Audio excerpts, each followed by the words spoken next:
Hello friends, हाजिर हुए एक न्यू ड्रामे के साथ। ये ड्रामा बहुत फनी है, तो प्लीज आप इसको बिल्कुल भी मिस ना कीजिए। अब स्टार्टिंग में दिखाया जाता है हमारी हीरोइन को, जो कि इंटरव्यू दे रही थी। एक्चुअली एक बहुत बड़ी एक्टर है और इसके दीवाने लोग बहुत ज्यादा हैं। इसका नाम निनी है। निनी ने का एक क्लिनिक भी था जिसका पार्टनर एक डॉक्टर था। सभी लोग चाहते थे, आई मीन सभी लोग मानते थे कि ये दोनों डेट कर रहे हैं, लेकिन निनी बोल देती है "नहीं, ऐसा तो कुछ नहीं है। मैं चाहती हूँ कि सबकी स्किन ना बहुत ज्यादा अच्छी हो जाए"। तभी नीनी का जो मैनेजर था पल, वो एक बंदे को देखता है जो कि नीनी के सामने घूर घूर कर देख रहा था। यहाँ तभी स्पॉटलाइट गिरने वाली थी। नीनी को वही बंदा बचा लेता है। नीनी उसको देखकर बहुत ज्यादा खुश हो चुकी थी। अरे, ये तुम ही हो ना। देखो, इतने सालों तक तुम मुझसे भागते रहे, लेकिन क्या होगा, अब तुम मुझसे नहीं भाग पाओगे। और वो उसको बहुत प्यार से देखने लगी थी, लेकिन तभी वो बंदा तो चला जाता है। और नीनी ऐसे एक्टिंग करी थी जैसे उसको बहुत लग चुकी है, उसके पैरों पर बहुत ज्यादा घायलनेस हो चुकी है, क्योंकि यहाँ मीडिया जो थी उसको भी न्यूज बनानी थी। बाहर आने के बाद नीनी की खुशियों पर ताला लग ही नहीं रहा था। उसको लग रहा था कि फाइनली उसका ड्रीम मैन आ चुका है, कि उसके सभी दुख दर्द को दूर कर देगा। उसकी मैनेजर बोलती है, क्या तुम पागल हो चुकी हो? एक बंदे के पीछे तुम कितना ही ज्यादा भागोगी? भूलो मत कि तुम हो कौन। तुम बहुत ज्यादा स्मार्ट एंड इंटेलिजेंट बंदी हो। तुम्हें अपना थोड़ा ज्यादा फ्रीडम दिखाना चाहिए, उसको दिखाओ और इग्नोर करो। लेकिन ये सभी बातें निनी के दिमाग में कहाँ ही घुसने वाली थी। तभी यहाँ वान आ जाती है। वान भी एक एक्टर थी जो कि निनी से हर बार कंपटीशन किया करती थी। हालांकि निनी को वान की कोई भी परवाह नहीं थी, उसको तो सिर्फ अपने आप में रहना पसंद था। वान आकर कहती है, अरे अरे, मुझे पता चला है कि तुम्हारा वो डॉक्टर बॉयफ्रेंड गायब हो चुका है। कहीं तुमने उसके साथ कुछ कर तो नहीं दिया है ना? या निनी बोलती है, मुझे नहीं लगता मैंने कुछ भी किया है, लेकिन तुमने जरूर किया है मुझ पर वो हमला। क्योंकि ऐसे तो कोई स्पॉटलाइट नहीं गिर जाती। बताओ तुम क्या करना चाहती हो? तुम्हारा क्या इरादा है? लेकिन ये सुनने के बाद वान का मैनेजर बोलता है, नहीं नहीं, हमारी वान तो बहुत ज्यादा भोली भाली और मासूम सी है, वो ऐसा कुछ नहीं कर पाएगी। नीनी कहती है, कितनी मासूम है, कितनी मासूम है वो तो मैं अच्छे से जानती हूँ। तभी यहाँ वो नाकान को देखती है और इन लोगों को इग्नोर कर कर दौड़कर उसके पास जाना चाहती थी। वो नाकान को देखकर बहुत खुश हो जाती है और कहने लगी थी, मुझे मालूम ही था कि तुम एक दिन मेरे पास जरूर आओगे। क्या तुम्हें मुझसे प्यार हो चुका है? तुम मुझे लाइक करने लगे हो? तुम अब मुझे मेरे साथ लेकर जाओगे? आई मीन हम दोनों साथ रहेंगे ना? नाकान बोलता है, ऐसा कुछ भी नहीं है। तुम अपना काम करो, तुम बार बार मेरे पीछे क्यों आती रहती हो? नहीं बोलती है, क्योंकि तुम हैंडसम हो और मैं तुम्हें लाइक करती हूँ। मुझे पता था कि कोई मुझे इग्नोर कर ही नहीं सकता, क्योंकि मैं इतनी ज्यादा अट्रैक्टिव जो हूँ और मैं एक एक्टर भी हूँ, इसलिए मेरा तो परफेक्ट होना बनता है ना।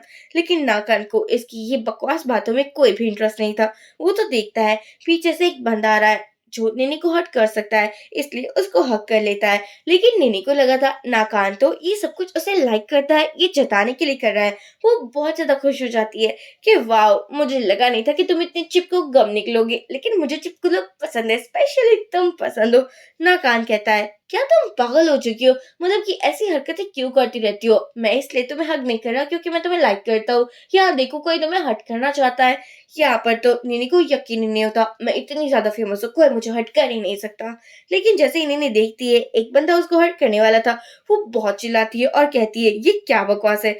ये लोग कार पर भी लड़ने लगे थे कि तुम ना बिल्कुल अच्छी कार नहीं चला रही हो। निनी बोलती है, अच्छा, अब तुम 3 साल के बाद लौट कर आए हो और मेरी बुराई करना स्टार्ट कर दी, यानी कि तुम्हें कोई भी काम नहीं है मेरी बुराई के अलावा। नाकान बोलता है, मैं क्या ही कर सकता हूँ, तुम हो ही ऐसी। निनी आगे पीछे ऊपर नीचे देख रही। कान बोलता है, मैं बहुत ज्यादा यंग हूँ, इसलिए थोड़ा ढंग से ड्राइव करो। अभी अगर मुझे कुछ हो गया तो मैं क्या ही करूंगा?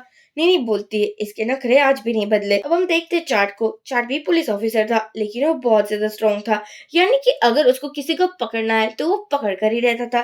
तभी यहाँ पर बिन भी आ जाती है, जो भी एक पुलिस ऑफिसर थी, लेकिन वो दिखने में बहुत ज्यादा प्रीति थी। घर पर आने के बाद नाकान बोलता है, क्या तुम यहाँ पर रहती हो? क्योंकि घर बहुत ज्यादा बड़ा था। नीनी कहती, हाँ हाँ मुझे पता है, तुम्हें शौक लगा होगा ना, क्योंकि मेरा घर है ही ऐसा और मैं भी ऐसी हूँ। नाकान बोलता है, तुम तो बिल्कुल भी नहीं बदली। नीनी बोलती है, मुझे नहीं लगता कि मुझे बदलना चाहिए। वो उसको टॉन्ट कर रही थी, ये भूलो मत 3 साल पहले तुमने मेरे साथ क्या किया था। फिर भी मैं तुम्हारे साथ अच्छे से बात करी हूँ, इसी में तुम्हें अपनी भलाई को समझना चाहिए। लेकिन तुम हो जो कि हर बार मेरे इंसल्ट करते रहते हो, मुझे अपने से दूर करते रहते हो। मुझे समझ में नहीं आ रहा कि तुम करना क्या चाहते हो। नाकन देखता है कि निनी के घर पर कोई आया हुआ है, इसलिए वो उसे बोलता है, क्या तुम किसी के साथ रहती हो? नहीं बोलती है, अरे अरे मैं तुम्हारे साथ इतना फ्लर्ट कर रही हूँ, क्या तुम्हें समझ में नहीं आ रहा? मैं बिल्कुल अकेली हूँ, लोनली हूँ, क्या तुम मेरे बॉयफ्रेंड बनना चाहोगे? ना कान बोलता है, ये तो फिर से शुरू हो गई। और बाद में हम देखते हैं वो बोलता है, चुप रहना, मैं घर के अंदर जा रहा हूँ, मुझे लगता है कोई ना कोई घर के अंदर है। नीनी कहती है, हाँ हाँ मुझे पता है, चुप रहना है। लेकिन वो तो जोर जोर से बोल रही थी। ना कान बोलता है, कहा था ना बहन चुप रहो। नीनी बोलती है, रह रही हूँ ना बहन, मत बुलाओ। यहाँ हम देखते हैं वो जैसे ही ऊपर जाता है एक बंदा उसे मिलता है जो कि उसे धक्का दे देता है। वो नीनी को कुछ करता उससे पहले नीनी बोलती है, नहीं नहीं मेरी फेस को ना टच मत करना, कल ही मैंने बहुत महंगा फेशियल कराया था, इसलिए मुझसे दूर ही रहना। वो बंदा चला जाता है। ना कान आता है, नीनी अपने नाक को बचा रही थी। ना कान कहता है, इसको अभी भी अपने नाक की पड़ी है। यहाँ पर हम देखते हैं वो बंदे तो भाग जाते हैं, लेकिन अंदर से बहुत चिल्लाने की आवाज आती है। नाकान आकर बोलता है, क्या हुआ? वो बंदा कुछ लेकर चला गया? निन्नी बोलती है, हाँ।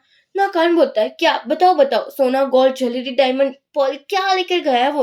निन्नी बोलती है, वो कुछ नहीं लेकर गया, तुम ये सोचो वो एक एक्टर के घर पर चोरी करने आया है, लेकिन कुछ भी नहीं लेकर गया, ऐसा कैसे हो सकता है? उसे मेरे पर्सनल क्लॉथ उठाने चाहिए थे, पता है ना मैं कितनी ज्यादा अच्छी दिखती हूँ, अगर वो उसे उठाता और बेचता तब कितने पैसे मिलते, लेकिन उसने ये भी नहीं किया।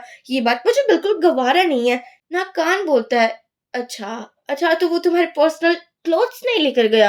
ये क्या ही बात हो गई? नीनी बोलती है, अरे मैं सच कह रही हूँ। लेकिन वो अपने लेकिन नीनी अपने पर्सनल क्लोथ को बोलती है कि तुम नाकान के साथ चले जाओ। वो उसकी पॉकेट, नहीं नहीं, अपने पर्सनल क्लोथ को नाकान के पास लेकर बोलती है, तुम इसको लेकर जाओ, मुझे लगता है तुम्हें चोरी करनी चाहिए मेरे घर पर। नीनी कहती है, ना कान बोलता है, ये क्या बकवास है, मैं तुम्हारे अंडरगारमेंट्स का क्या ही करूंगा, मुझे नहीं चाहिए, तुम ही रखो।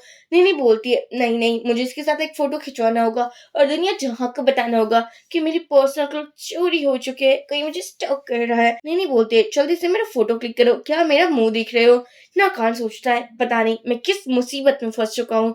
वो तो अपना फोटो लेने लगी थी और जैसे ही वो वॉशरूम में जाती है वहां पर चिल्लाने लगी थी। ना कान बोलता है, अब वहां से तुम्हारा क्या पर्सनल चोरी हो चुका है? नहीं बोलती है, देखो लिखा हुआ है, मेरी चीज वापस करो। और नाकान बोलता है, क्या तुमने कुछ किसी के पास से चुरा लिया था? मैं किसी के दिल के अलावा कुछ भी नहीं चुरा सकती। नाकान बोलता है, लेकिन ये क्या बकवास है? वो उसे चुप करवाता है और बोलता है, तुम बताओ तुम्हारे किसी के साथ दुश्मनी रही है क्या? नहीं बोलती, एक ही बंदी है जिसका नाम वान है, वो मेरी कॉम्पिटिटर तो नहीं है, लेकिन पता नहीं मुझे इतना हेट क्यों करती है। नाकान बोलता है, जरूर तुमने उसके साथ कुछ गलत किया होगा। नीनी कहती है, नहीं मैंने ऐसा कुछ नहीं किया, तुम ना अपनी बकवास अपने पास ही रखो। तभी यह मैनेजर पला जाता है, लेकिन नाकान को उस पर शक हो रहा था, इसलिए वो उसे पकड़ लेता है। नीनी बोलती है, अरे ये मेरा मैनेजर है, उसको छोड़ भी दो, तुम ऐसा क्यों कर रहे हो? नाकान बोलता है, मुझे इस पर शक हो रहा है, इसको तुम्हारे घर की केस भी पता है, तो मुझे लगता है इसकी इन्वेस्टिगेशन करानी चाहिए, पुलिस में इसको भेजना चाहिए। नीनी बोलती है, नहीं नहीं ये मेरा मैनेजर है और ये बहुत ज्यादा अच्छा है, मुझे तो तुम पर शक हो रहा है। नाकान बोलता है, मुझ पर? क्या तुम मुझे जानती नहीं हो, मैं हूँ कौन? नहीं बोलती है, जब से तुम आए हो मेरी लाइफ में वापस तब से ये प्रॉब्लम्स क्रिएट हो रही है, वरना मेरे घर पर तो कोई परिंदा भी नहीं आता था, तुम आए तो कोई एक बंदा पूरा आ गया। मुझे लगता है तुम अनलकी हो और तुम ही कुछ कर रहे हो। नाकान बोलता है, मैं तुम्हारी हेल्प के अलावा कुछ नहीं कर रहा, लेकिन मुझे लगता नहीं है कि अब तुम्हें मेरी हेल्प की भी जरूरत है। वो तो यहाँ से चला जाता है। अब हम देखते हैं कि वो एक मीटिंग में आया था, एक्चुअली वो भी एक पुलिस ऑफिसर था। सभी लोगों को पता चल चुका था कि नैनी के साथ क्या हुआ था, इसलिए यहाँ पर एक मीटिंग का अरेंजमेंट किया जाता है, जहाँ पर एक बताया गया था बड़ा पूरा आदमी यानी कि माफिया जो कि ऑस्ट्रेलिया से आया है अपने डायमंड्स के लिए, उसके डायमंड्स थाईलैंड में ही है। लेकिन सभी को समझ नहीं आ रहा था कि नैनी के साथ ऐसा क्यों हो रहा है, क्योंकि किसी के भी साथ नैनी की कोई भी दुश्मनी नहीं थी, इसलिए ये लोग थोड़ी बहुत कंफ्यूज थे। ना कान बोलता है, हो सकता है नैनी के पास ऐसा कुछ हो जो कि किसी को चाहिए हो, यानी कि वो बहुत कीमती होगा। चीफ बोलते हैं, मुझे नहीं लगता ऐसा कुछ भी होगा, मुझे लगता है हमें निनी की सिक्योरिटी बढ़ा देनी चाहिए, हो सकता है कि ऐसे हमले उस पर दोबारा भी होते रहेंगे, हम कोई भी रिस्क नहीं लेना चाहते। ना कान को तो अब निनी के नाम से ही चिढ़ मचने लगी थी। वो सोचता है, पता नहीं मैं ही हर बार क्यों फंस जाता हूँ इन सभी चक्करों में। यहाँ पर वो कहने लगा था, मुझे नहीं लगता कि हमें ये सब कुछ करना चाहिए, वो उसकी पर्सनल लड़ाई भी तो हो सकती है, किसी और के साथ कुछ इश्यू हो सकता है। लेकिन चिफ को लग रहा था ये जो भी सब कुछ हो रहा है उसका कनेक्शन इन्हीं के साथ है, यानी कि उस डायमंड का कनेक्शन इन्हीं के साथ है, जिसको नाकान बिल्कुल मानने से इनकार कर देता है कि ऐसा हो ही नहीं सकता, निनी कभी भी कोई गलत काम नहीं कर सकती। चेक बोलता है, तुम्हें इतना सारा यकीन क्यों है निनी पर, कहीं ऐसा तो नहीं है तुम उसको पर्सनली जानते हो? ना कान बोलता है, अरे नहीं, ऐसा कैसे हो सकता है? वो एक सेलिब्रिटी है और मैं मामूली सा पुलिस ऑफिसर। चेट देखता है ना कान के पॉकेट पर एक पर्सनल क्लोथ था। वो उसको उठाकर बोलता है, तुम ये सब पहनने लगे हो क्या? ना कान कहता है, बकवास बंद करो, मैं ऐसा क्यों ही पहनूंगा, ये मेरा नहीं है। चेट बोलता है, अच्छा तो ये तुम्हारे पास कैसे आया? ना कान बोलता है, मुझे नहीं पता, मुझे कुछ भी नहीं पता, प्लीज मुझसे कुछ ना पूछिए। यहाँ पर नीनी याद करी थी नाकान को और वो उसकी यादों में गुम हो चुकी थी। पल बोलता है, क्या वो बंदा तुम्हें इतना ज्यादा पसंद है अब तुम उसके ख्यालों में गुम होने लगी हो? नीनी बोलती है, वो तो मुझे बहुत पहले से ही पसंद था, लेकिन उसने कभी भी मुझे अपना नहीं समझा, यानी कि मुझे हर बार दूर करता रहा। ऐसे थोड़ी ना होता है। अब मैं उसको बताऊंगी। अब वो मेरी लाइफ में वापस आया है तो वो मेरे पैरों पर गिरेगा और मुझसे बोलेगा, प्लीज मुझे लाइक करो। मैं उसको मजबूर कर दूंगी, मुझे लाइक करने पर मजबूर करूंगी। ये सब कुछ होने के बाद पल सोचता है, बस ये लड़की प्यार में पागल हो चुकी है और कुछ भी नहीं है। यहाँ पर चिफ डिसाइड करते हैं कि नाका नीनी के साथ रहेगा और वो उसकी सेफ्टी बढ़ाएगा, यानी कि वो उसका पीछा करेगा और सब कुछ नीनी के बारे में पता भी लग जाएगा। ये सुनने के बाद नाकान मना कर देता है, मैं क्यों, मतलब आप हर बार मुझे क्यों चूज करते हो? आप किसी और को भी तो चूज कर सकते हो ना। चेक कहता है, नीनी जैसे सुपरस्टार के साथ मिलने का मौका मिल रहा है तो तुम्हें तो खुश हो जाना चाहिए। अगर मैं होता तो मैं तो हवाओं में उड़ने लगता परियों की तरह। आका ना कान बोलता है ना कान बोलता है, तो उड़ने लगना भाई, कौन तुम्हें रोक रहा है, जा उड़ने लग। चिक बोलता है, लेकिन चिक चाहते हैं कि तुम ही ये केस संभालो, क्या तुम्हें नहीं समझ में आ रहा? चिक की बातें अगर तुमने इग्नोर की तो तुम्हारे साथ क्या होगा ये तुम्हें अच्छे से पता है। ना कान को अब लगा था उसके पास कोई भी रास्ता नहीं है। क्या वो अकेले में बैठा हुआ था और नीनी के बारे में सोचता है। एक्चुअली हमें 3 साल पुराना एक सीन दिखाया जाता है जहाँ पर नीनी नाकान के घर पर थी। नाकान जिससे प्यार करता था उसका वेडिंग इनविटेशन लेकर बैठा हुआ था, वो बहुत ज्यादा अपसेट था। ये देखने के बाद नीनी सोचती है कि मुझे इसको कंसोल करना चाहिए। नाकान उस बंदी को कॉल भी कर रहा था जिससे वो बहुत प्यार करता था। नीनी बोलती है, जो तुम्हें छोड़कर जा ही चुकी है, तुम उसके बारे में इतना क्यों सोच रहे हो? मुझे लगता है कि तुम्हें मूव ऑन करना चाहिए, तुम्हें अपने आसपास देखना चाहिए। हो सकता है कि बहुत अच्छे ऑप्शंस तुम्हें मिल जाए। नीनी अपनी ही बात कर रही थी, लेकिन नाकान को ये सब कुछ समझ नहीं आ रहा था। अब नीनी साफ साफ बता देती है कि मैं तुमसे बहुत प्यार करती हूँ, तुम्हें लाइक करने लगी हूँ, तुम्हारे ख्यालों में खोने लगी हूँ, तुम बहुत ज्यादा काइंड हार्टेड हो। क्या तुम मेरा साथ दोगे? तो मुझे डेट करोगे? नाकान बोलता है, तुम एक सेलिब्रिटी हो, क्या तुम एक नॉर्मल लाइफ जी पाओगी? नहीं ना। क्या तुम मेरे साथ एक घर बसा पाओगी, बेबी प्लानिंग कर पाओगी? ऐसा तुम कुछ भी नहीं कर सकती। इसलिए आज के आज तुम यहाँ से निकल जाओ और अपनी शक्ल दोबारा मुझे कभी मत दिखाना। ये रिजेक्शन के बाद नीनी रोती हुई यहाँ से चली जाती है।